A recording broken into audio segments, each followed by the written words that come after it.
All right, fellas, this is, I don't know, I guess we can call it the sloppy stage 2 $3 valve spring compressor.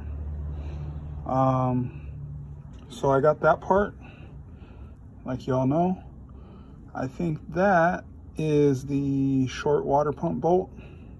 It's a 10mm head, and that's the drill bit that I used, 3/8, to make that hole.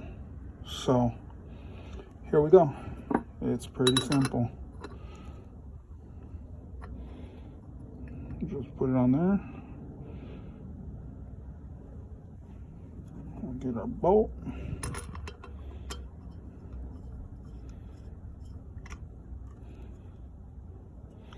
And it's kind of a tight fit, but as you see, it'll just pop right through.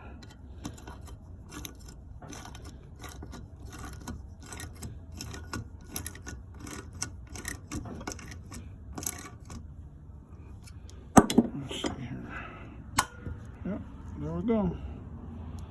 Just pop the, probably put something underneath so the valve doesn't drop on.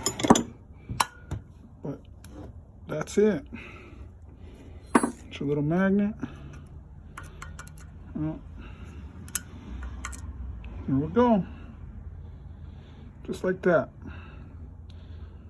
Big thanks to JR, driveway engineer.